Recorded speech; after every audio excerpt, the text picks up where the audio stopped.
The history of social housing in Glasgow has hardly been a happy one to date. Overcrowded Victorian tenements demolished. Misguided 1960s tower blocks, some of them demolished. The sounds barely drowning out the sorrowful whir of Charles Rennie Mackintosh spinning in his grave. But Glasgow now really is miles better. The recent transfer out of council hands of the city's entire housing stock has given Glasgow a new role, not of landlord, but a strategic planner. A few weeks ago, I headed north of the border to hear how the city is facing up to regeneration and new responsibility.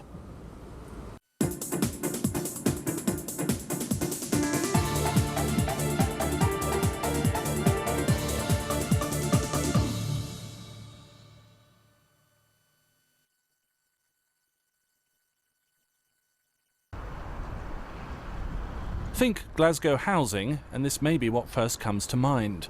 Rundown tower blocks, unemployment, and social exclusion. Even if it takes a little longer, we need to get it right this time. But Glasgow is changing fast, and regeneration has allowed the city a chance to face up to the mistakes of its past, even as it's building itself a brighter future. So we think this time it will be got right, and these new neighbourhoods in Glasgow will be places where people will want to live, and their children and future generations will want to live as well. Glasgow's high-rise policy began after the Second World War, when planners visited Le Corbusier's tower blocks in Marseille. These vertical cities, truly machines for living in, were the solution to a crisis, an acute shortage of acceptable accommodation. And everybody knew what was to be done. There was people in overcrowded, insanitary conditions, very terrible. It was a health hazard and so on. It was very simple, very straightforward, very direct. And we had a massive programme of spending. To the extent that by the late 70s, more than half of Glasgow's housing was owned by one landlord, which was Glasgow City Council, who were left with the major problem of maintaining it, with high rents, high debt, to the extent that by the 90s, the city was carrying something like £1.6 billion worth of debt. And it wasn't, in a sense, sustainable. We didn't have the jobs, for one thing. That was part of the equation that was missing. But there was something else that was missing. It was this sense of communities. So the stock transfer has created an opportunity for the city to regenerate itself, to attract new resources, to attract new money, and to allow the kind of change that the citizens demand. The new millennium saw the entire city's stock of over 80,000 homes transferred to the Glasgow Housing Association, a not-for-profit social landlord. Which means that in housing, the council itself is now plying a different trade. Glasgow's Trades Hall, built by the great 18th century architect Robert Adams. So what are area development frameworks? It's being used to stage a consultation on future housing development, and perhaps to explain how things will now work. Attending the meet, housing associations, area committees, community groups, and other stakeholders. Well, Glasgow produced the first housing strategy. It's doing the first housing development funding consultation, so we know we will learn as we go along from this. Something of a technical nature about some of the processes, but I think it's important to begin to understand it, not least some of the acronyms that abound in these areas. Although we were at pains to point out that some of these documents can be very strategic and abstract, people understand very well what's good for their communities, and it's our job to hear what people are saying about what should happen to their communities and make sure that's translated into spending programmes. Spend the money. £12 million.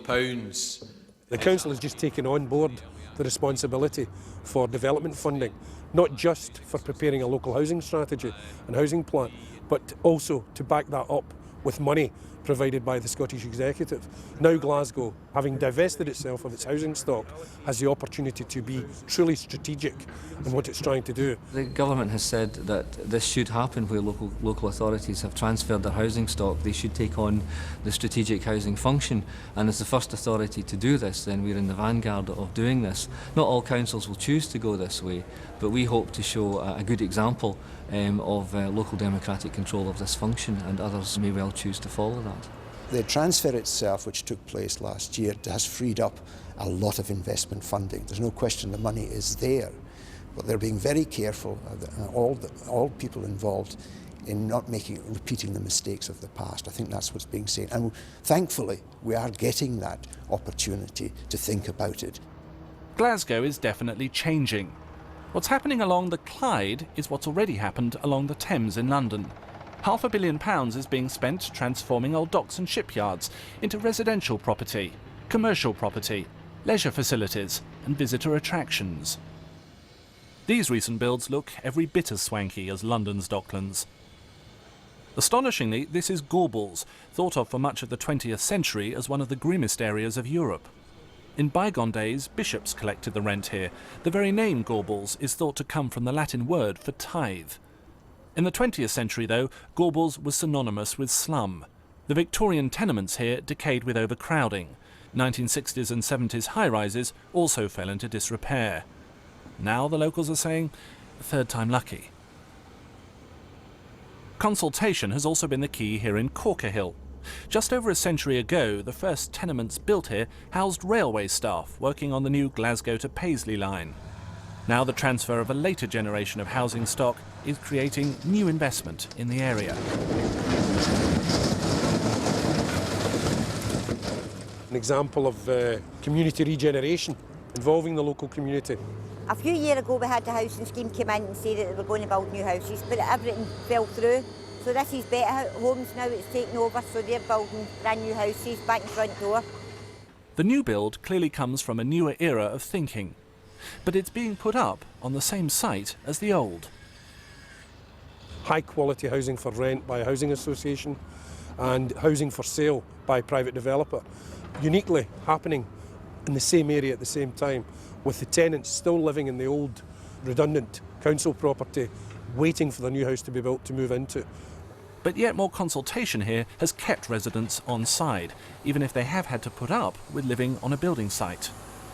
It's murder right enough that we've got to live with this now, but as I said, it's still worth our while. You know what I mean, at the end up. Sometimes we don't get that timing exactly right and people are moved out of areas. The demolition happens, the dereliction follows, and then sometime later the regeneration takes place.